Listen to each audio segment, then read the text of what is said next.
This is Protecting Yourself Yourself. The president of the Greater South Bay User Group in Torrance created this several years ago, gave it to my group, and I said, do you mind if I add some things? And I have been adding to it every single year as new things had come out. I gave it to his group last Monday night, and he didn't even recognize it. So here we go. The problem is with ID theft, it's a crime of stealing key pieces of your information. Why do they do it? By golly, it beats working, and with the internet, they don't even have to get dressed. They can sit there in their bathrobe and fuzzy slippers and steal away. This is the 15th year that the FTC says ID theft complaints have topped the list. Nearly 25% of them are related to tax or wage-related fraud. 50 plus is 30% of ID theft. And then we have all those nasty company data breaches we read about almost daily. Phishing emails are at an all-time high. And what is really sad is with military consumers, when they're out protecting us, they say ID theft is the #1 complaint category. So this is not a very good graphic. It's fuzzy, but I'm assuming with the majority of the elderly people, in Florida, they are #1 on the ID theft states. California is #3, down to Illinois is #10. This is as of 2014. And here's how the percentages work out according to the FTC.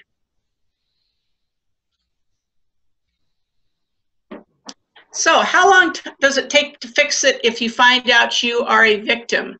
The average estimate is 40 hours, but hey, over 5% reported it took them over 1,000 hours to fix it. 56% didn't even discover it until after the first month. I'm betting those are the people who don't check any of their accounts. And 24% took them more 6 months. And then it's really sad that nearly 1/3 of the victims were unable to repair their compromised identities. So what do they need? Any combination of your name, your address, your birth date, your social security number, driver's license, and the ever so popular mother's maiden name. They have some of those, they've got everything they need, and off they go to become you. This is old school, but stolen wallet. Hey, if you guys carry your wallets in your back pocket, somebody can steal it. As Huey said, they can take it right out of the ladies' purses. Low tech, but is still a major source. I was at a concert at the Ventura County Fairgrounds, and the gentleman in front of me was taking a business call, and slowly but surely, with his moving around, his shirt flipped up over his wallet, and I thought, gee, I could just pick this if I was a pickpocket, and off I would go. So I tapped his wife on her shoulder and said, you know, you might want to let him know that over half of his wallet is hanging out of his back pocket. She was ever so grateful. Mail theft, we have that going on in my valley, in the Santa Clarita Valley. They steal from unlocked mailboxes right at your front door.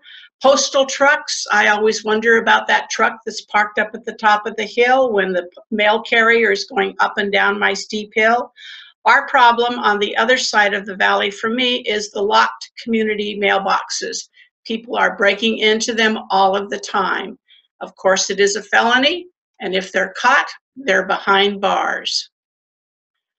Change of address. This happened to one of my daughter's mother-in-laws. She received a phone call from the bank and said, gee, we're sorry, we can't complete your application. And she said, what application? And it was a credit card application, and she had just moved. This lady has one credit card that she uses, and she was absolutely floored that somebody was trying to open an account. And then she received a letter in the mail from another bank, and they tried to open one there. So they can get your address through a phone book. Have you looked at yourself at the online white pages and every place else that all of our identifying information is? All they need to do is complete a change of address form. They can do that online. that reroutes all your mail. And in 2010, it was the number way thieves took over existing accounts. Shoulder surfing. Beware of who is around you and what is going on. A lot of the card swipers have the little hoods over them. That helps, but if they don't think you're silly when you put your hand like the graphic on the screen. Cover up your PIN numbers as you are keying them in. Be aware of who is around you when you're giving personal information on the phone. Everybody and their brother has a smartphone. They can snap pictures of your credit cards, your credit applications, or record your conversations. You're sitting in the airport, you're giving last-minute financial instructions to one of your kids to do something for you. Be aware of who is sitting next to you, behind you. Card skimmers, they're more high-tech now, no longer specifically outside, they're inside the pumps. Make sure the pump door is securely closed. Again, don't feel silly if you kind of pull on it. Sometimes there's tape across the pump door. That's to make us feel like, hey, this is safe. Try pulling on the door anyway. You might want to pay inside, which is something that I don't like to take time to do, so you can pay by a credit card. And if you use your debit card, run it as a credit card. Never put your PIN number in there. My youngest daughter has had her card information stolen twice out here at different gas stations. And what was interesting is her bank notified her immediately that someone had charged gas in Orange County. And it was, like I said, it was interesting because both times it was in Orange County. We shop with we bank with a little credit union, and they are right on top of it. So cover your PIN number, and hey, you're at the bank. You're taking money out, you're putting a deposit in. Don't leave the machine too early. Make sure that your transaction is complete. Use the ATM machine if it's inside the bank. And I went to a very interesting LAPD ID theft presentation once, and they said, hey, use the ATM inside a police station. And don't forget to monitor your account activity. Those are the people who didn't find their ID was stolen for 6 months. Phishing, you know what that is. Email attempts from your bank. You don't bank at Chase. You don't bank at a bank on the East Coast. They send out a gazillion emails. They're happy if they hook a few and get their identifying information. If you're not expecting a UPS, a FedEx, or a post office delivery, that's an automatic delete. Be very careful of social websites these days. And watch out that you're not directed to a fake website that closely resembles the legitimate website. Here's Bank of America. I don't happen to bank there, but this looks pretty close to what it is in real life. But if you look in the blue, it is being redirected someplace else. Red flags, don't hurry. You won't know we all have friends in Nigeria. The computer club has been around for 27 years, and we used to get the Nigerian con at our post office box 25 plus years ago, typed and put in an envelope with a stamp and mailed to us. The online scam almost says the exact same things in the email. Be very aware of email that is full of promises to reward you. Back in the day, Microsoft was going to send everybody, I believe, $100 if you forwarded the email to 10 people. Well, everybody and their brother was forwarding the email, not taking time to think, how does Microsoft even know who we are? Well, of course they didn't. Watch out for you won the lottery in Ireland. Now, I have a friend who is just back from Ireland. Possibly he did, enter the lottery, but he still is going to need to be very aware if he receives an email like this. I don't know if you have received one of these, but I have. And it wasn't a friend, it was an acquaintance that I had not seen for over 10 years, but she had lost her passport, the embassy was closed, and she really needed to get home. Her kids were sick.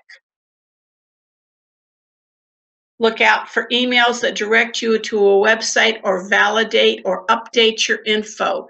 You don't want to go there. You don't care about the emails that your accounts will be closed. You know better. Banks will never ask you for account information, especially in an email. We have just had some serious mudslides just a skosh north of my valley. I imagine there will be requests for disaster help emails going around, and they will all be scams. You need to donate to the Red Cross, the Salvation Army, someplace like that. And be careful of surveys that want your opinion. They're really looking for more than your opinion. Urgent and important, delete. And we all know to look for grammatical errors and typos. We don't click on links in any suspicious emails. Like Jerry said, if he doesn't know who it's from, delete instantly. The one thing that you should do is if you get a phishing email, you should let the company that it purports to come from know about it. Several years ago, I got one from Time Warner, who is my provider, and it just didn't look right. I tracked down their security department that was back on the East Coast and let them know about it, and they were very appreciative of that. The same thing happened with Kaiser out here in California. I took the time to let their security department know I had received something that just didn't look quite right. And the second word is delete, but the first word is spam. You want to click on your spam button to let your ISP know you don't want to receive emails like this. You consider it spam. Don't just delete it. Time Warner is my first line of defense. Gmail does an excellent job with spam. 99% of them go directly into my spam folder. And it's phishing with a V. That's via the phone. Automated messages. I mentioned a lot of you have received a call from our friend Rachel saying, oh, there's nothing wrong with your credit card or your bank account, but you might want to, click here and go through.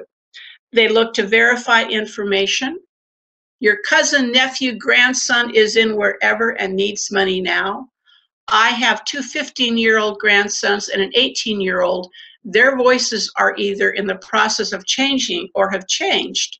So I would really need to be aware of this if somebody said their name, because when they call, I can't figure out who they are because every time they call, they sound a little bit differently.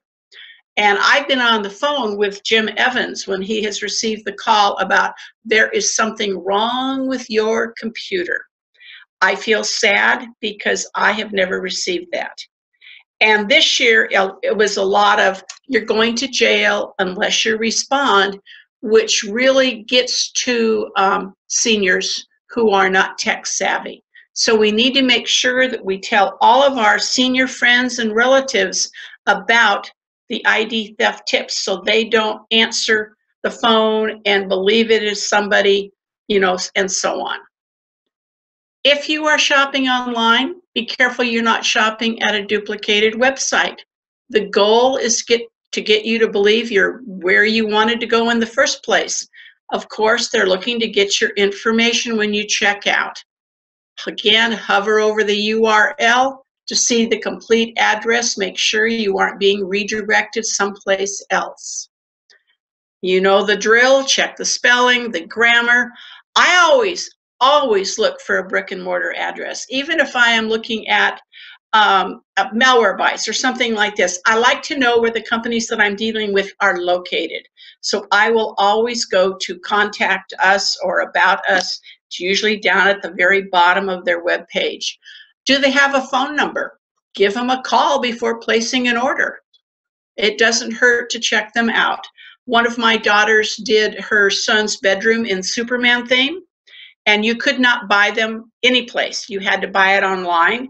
And she's my tech kid versus my teacher kid.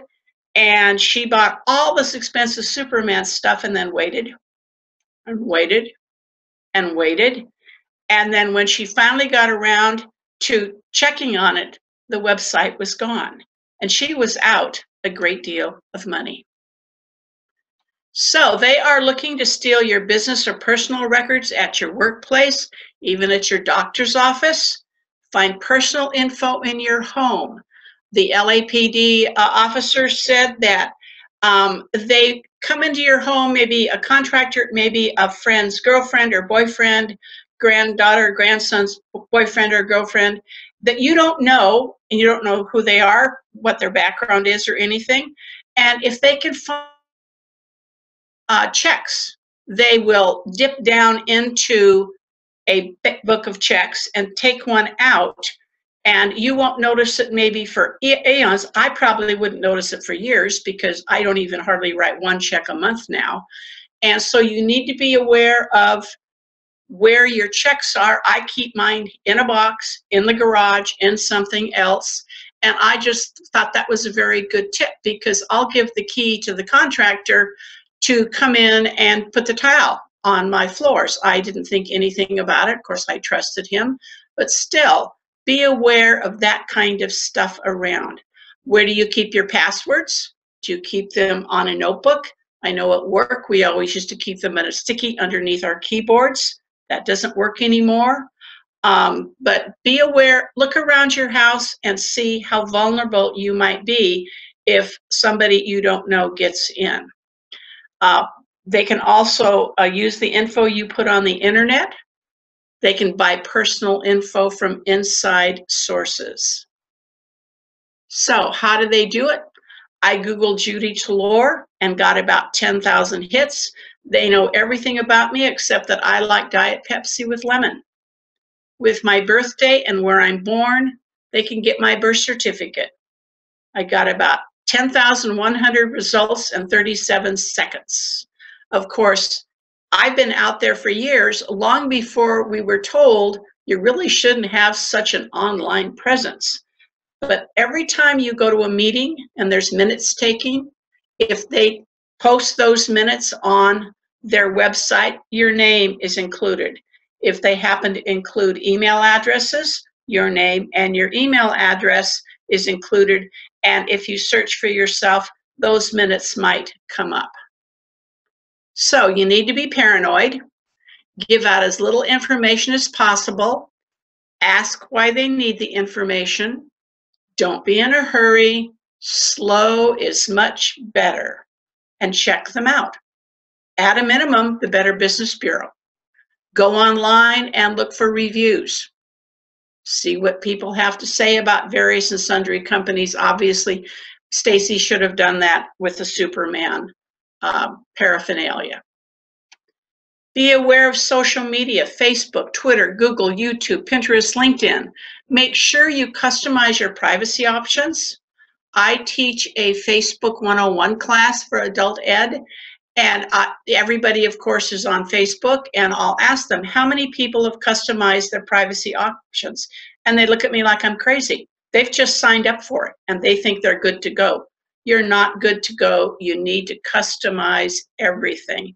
And please, only friend the people you know.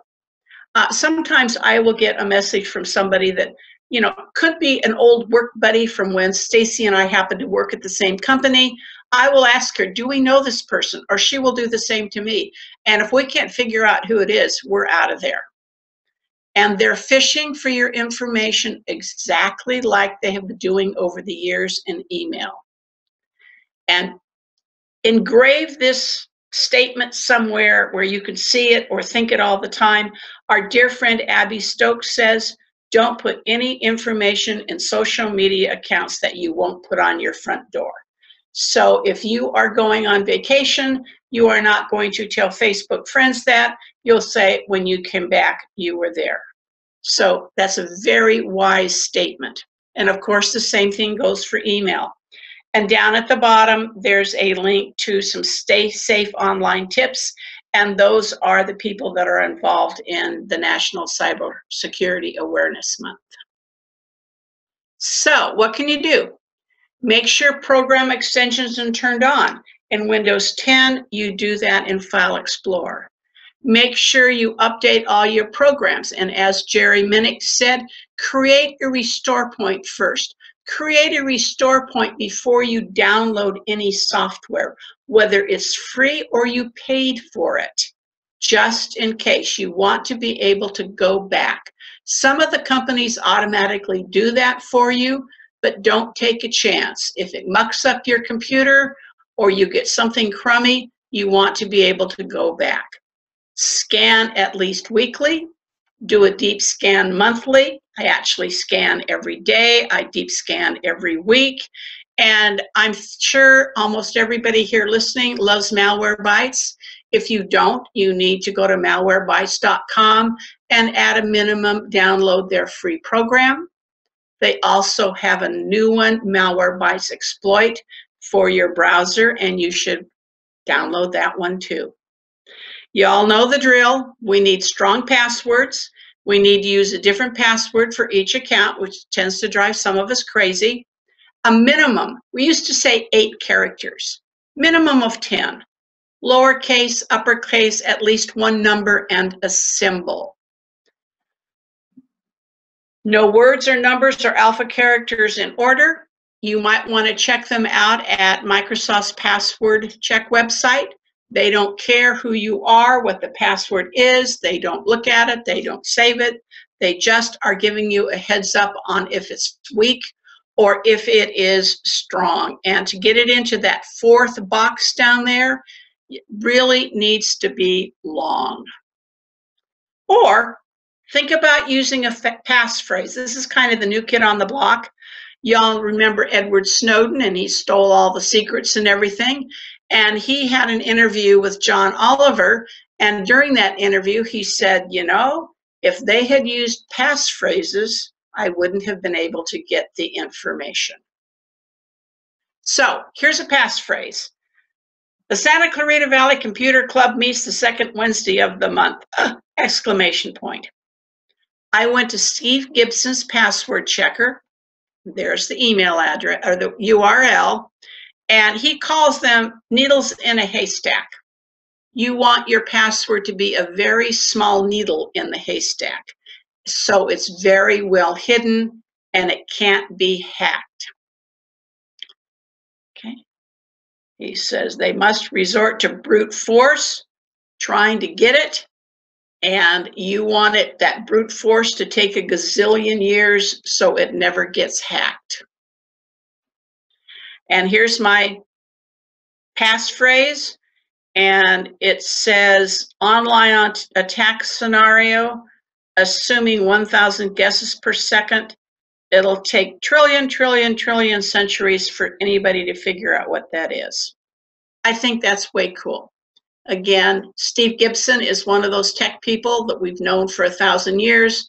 We trust him. He also has a program called Shields Up, where you should check your firewall, and you're looking for all the ports to be green, which means nobody can hack in through an open port in your firewall. Do you use a password manager? Sticky Password has given us a landing page on their website. APCUG has not had something like this in years, where you can get a pretty good discount on it. RoboForm is whenever anybody has a conference, or if you are giving a RoboForm presentation at your club, they will send you licenses to give away or raffle. There's also LastPass that is free. RoboForm also has a free version. And then Jim Evans loves Dashlane. He thinks that's just a great program. So think about using a password manager instead of having them all written down in something that somebody can pick up and abscond with. Do you have a home network? Does your router have a strong password? Is it still admin? Do you make sure all of your machines are free of malware? All the security programs up to date? You've got Malwarebytes on all machines. It's interesting that years ago we didn't have to worry about, but now all this security stuff and ID theft prevention takes a lot of housekeeping.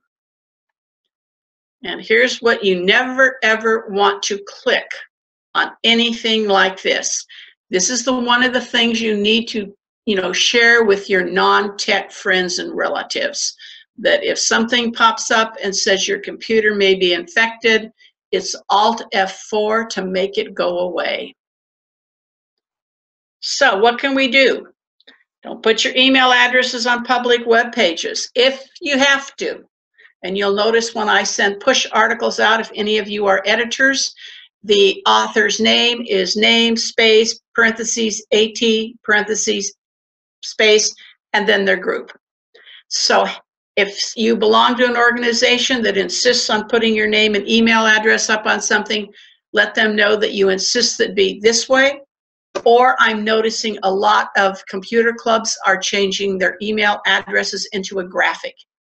Found one of those yesterday, and I copied and pasted that little darling, and it said, sorry, you know, it's really a graphic. Don't subscribe to unwanted emails. Don't unsubscribe. If you do, you have just verified that that is a real address, which brings more dollars to the spammers, which results in you getting more spam. And you need to have two addresses. You need to have an alternate to your very good friends and family address. You don't want to use that one when registering for software or subscribing to anything. This is when you start getting spam, those end user license agreements. We don't read the small print, but you know, they may or may not, you know, be able to give your email addresses to third parties, etc. So have an email address where all that's going to go so it doesn't muck up your personal account.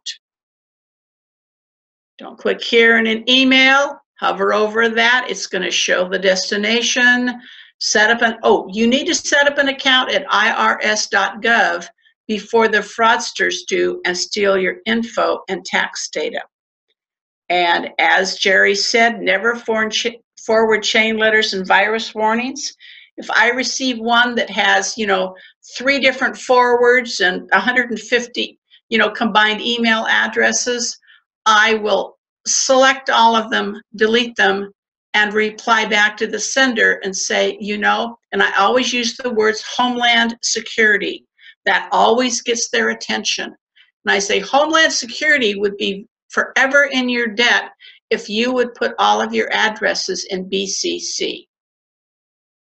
And hopefully they will, you know, take my advice. So what do the ID thieves use your information for? Open new credit card accounts. They can establish phone or wireless service in your name, new bank accounts. They can write bad checks. They can file for bankruptcy, buy and take out car loans, seek medical treatment, and then they don't pay the bills. You don't know about this because you're not getting the bills at your house. In other words, they've trashed your identity and your credit. Medical ID theft is on the rise. It says it's increased 22% since 2013.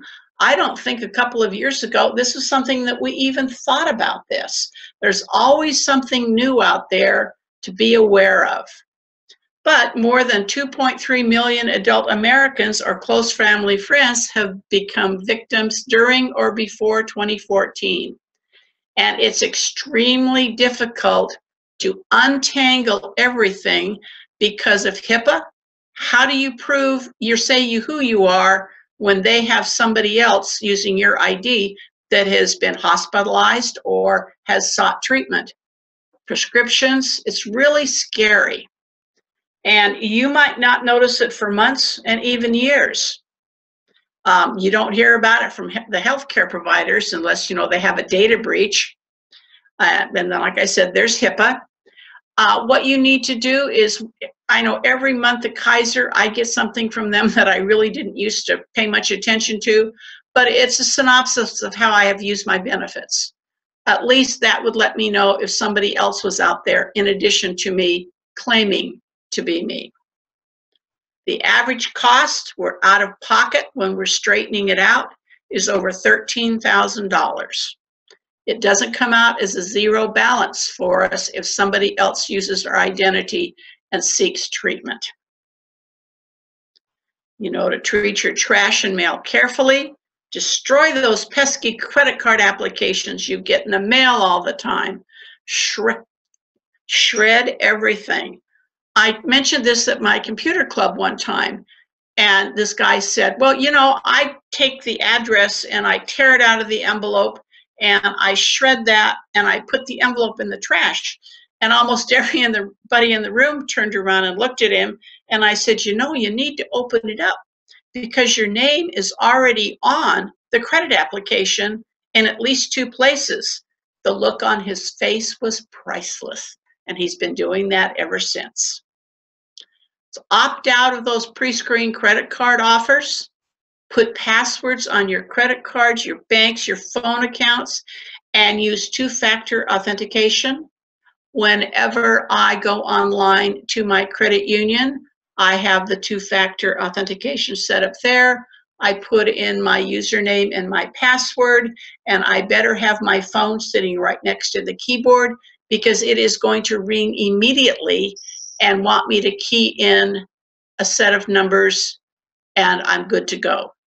Not all the time, but every once in a while, Google will do that with their Gmail accounts. They will ask if you want 2-factor authentication. So this is something that they figure the bad guys might get your login and your password, but they're not sitting at your computer waiting for the phone to ring. So if you're opening a new account, remember one of the things they always ask us for is our mother's maiden name. We didn't think about this 1,000 years ago, but who knows what our mother's maiden name is? I mean, we could have used, you know, Jones, Smith, whatever, or we could have done a password. But that's then. If you have to open any new accounts, don't use your mother's maiden name. Avoid giving your social security number if it's absolutely necessary.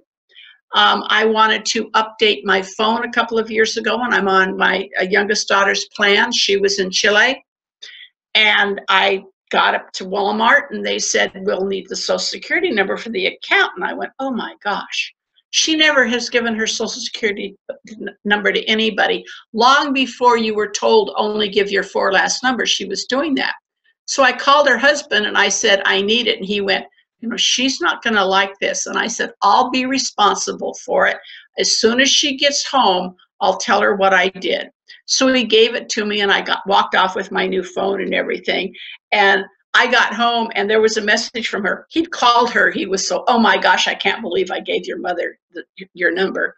But that time it worked out well. But she has always been very paranoid about giving extra information about. She doesn't at all. Carry as little identification information as possible, and don't carry every credit card known to man. If you get your wallet taken, if you get taken out of your purse, you know, don't have your whole life disappear in front of your very eyes. Don't give personal identification on the phone unless you initiate the call. Again, personal information in your home. And if you're still working, check on who has access to your personal information at work. Are those cabinets with your hard copy personnel file locked at night? Not that somebody couldn't break into it, but hey, it would be an extra step. What kind of security does the company have to protect their information? At one time, I worked for a company that they didn't have any. This was back in the day, and this was brand new, and we got hacked, and everybody's company email address was stolen, and they had to change everybody's email address to something else. So don't be afraid to ask. We can be very nosy. It's our ID we're talking about. You all know, don't ever carry your social security card. Every once in a while, I'll see some senior open up their wallet, and by golly, there's their social security card. Save your receipts, check them against your bank statements. Be informed about what your financial institution can or cannot share information about. And please, make sure your credit reports are accurate. One of mine has me living in Florida. I have spent my life in Southern California within probably 45 miles of Los Angeles Airport, so never lived in Florida. But you can get your free credit report, and you should set it on your calendar, pop up to tell you, get your credit report. You can get a free one every 4 months. from annualcreditreport.com. Now, what do you do if your ID's been stolen? You call the toll-free fraud numbers of each of the 3 credit report companies. People say, well, you only call one, and they call the other 2. I no more would trust that than I would fly to the moon. I would make it a point of calling all 3 credit report companies. LAPD workshop said, write everything down so your reports are consistent. Create yourself a script from beginning to end. So every time you talk to somebody on the phone and you report it, you say the exact same thing and you don't leave anything out. LAPD says file a report with your local police if you've had your wallet stolen out of your pocket or your purse in a different location from where you are. You file a report with the PD where you had the theft occur, and you file a report when you get home with the police where you live. If I were in the Valley, San Fernando Valley, it would be LAPD. I would come home and I would file another report with the Sheriff's Department. Security freezes, usually free for those over 65 or ID theft victims, happy joy. And businesses can't see your credit report, so they will not approve your new account. Other consumers are charged $10 plus. I remember a story Ira Wilsker tells. He was at a big box hardware store in Beaumont, Texas, and the kid at the register said, would you like a credit card? And he said, no. And with that, his telephone rang, and it was one of the credit bureaus letting him know that they had already put the application through for the credit card. So you might want to think about getting something like this. Fraud alerts are free, less secure than a freeze, but potential creditors must contact you. Lock your accounts, $10 to lock it, $10 to unlock it. No new loans, no new credit cards, no change of address unless you pay that extra $10. Do you have AAA? Almost everybody does, but you get a free ID theft protection benefit that, of course, they don't publicize. It kind of just pops up at you on the website if you're noodling around. And Experian monitors your credit report. They will send you email alerts if anything suspicious happens. They have fraud resolution support as well as lost wallet assistance. And here is my monthly email telling me that I haven't had anything happen this month. It's time consuming to go on to AAA and sign up for this, because Experian always wants you to buy the next level up. And that's exactly what that red upgrade now is down there. But if you're persistent, you can get all the way through and you can have your credit monitored for free, at least by one of the bureaus. You also should sign up for an IRS account before the crooks do it for you. You can get your tax forms downloaded to you if you need them. You can't find them. You need to show them to a tax person or whatever. They're in PDFs. They said even if you're not ever going to do that, you should set up an account so somebody can't set it up in your name. And I have a reference to a Brian Krebs article about that in my resources. You should also sign up for a My Social Security account. At the annual conference in Las Vegas, we had a presentation by the Social Security Administration. Oh my gosh, how boring. No, wrong. The interesting questions that were asked by the audience was incredible, and it was full of information. The Social Security Administration would love to give a presentation to your group. You can search online, and it's one address, and they will find somebody in your area that can give a presentation. But they would like you to do this too, just in case. You don't want somebody else saying they're you and creating an account. They could change where they want the direct deposit to go. Those are all the things that you can do in addition to safeguarding your Social Security information. So, digital asset estate planning. This is new for me. We really don't like to talk about this, but the year after we die is one of the most vulnerable times for ID theft. I think it's really creepy, but because death is public record, criminals comb through recently deceased records and create a fake identity. We're dead, so we don't check our email. We have no clue this is going on. I don't want a thief to do this for me and trash my identity. So think about how many places where you have passwords, login information that need to be closed. Facebook, my son's best friend, mother died a year ago, January. I knew January of 2015, I was going to get an email saying, wish Sandy Rumpel a happy birthday. I'm going to get another one in 2016. A good friend, John Iasulo, I hear about him from LinkedIn. He's been gone for almost 4 years, and it's always wish John happy anniversary on his, 4th or 5th or whatever it is. And so you need to think about where is what you need to shut down. And these are just a few of where you might have a presence. And here's a list.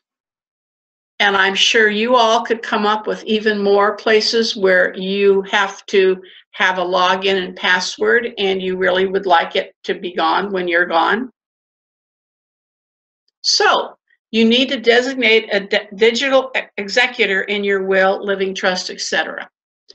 And when I was getting my living trust done a few months ago, I sent this information off to the attorney, and he emailed me back and he said, this is the first I've heard about it.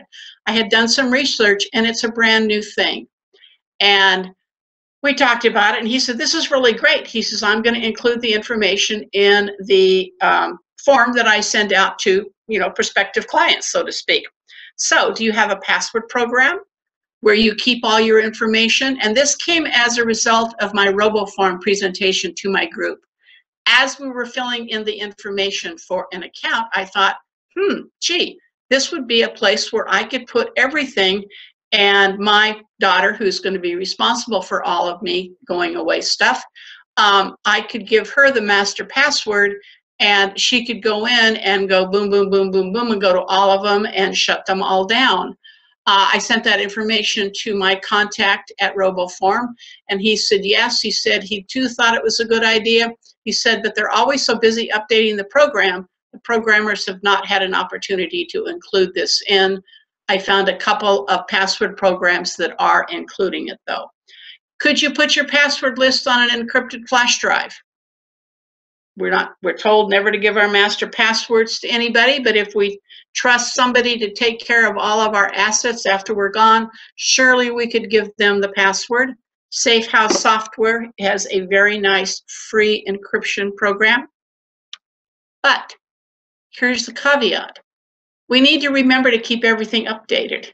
If we happen to change the password, we have to remember to change that. If we open a new account, we need to remember to add that. One of my members has a binder with, now it's not even, it's, what is it? It's college ruled paper, the skinny paper, not high school. And he has page after page after page of his passwords. So perhaps he could, give that to somebody, but he also has a password program. So think about doing something like this to make sure your online identity goes when you go. So these are my resources, credit people, educational information, complaints, ID theft, what you need to do, what to do if your identity is stolen. Go to FTC, you can register for the do not call list. I know that's not the best thing around, but every little bit helps. There's an IRS ID theft hotline. And here are the resources that are in the presentation. You can take a ID theft test here. And I am finished and ready for questions if there are any.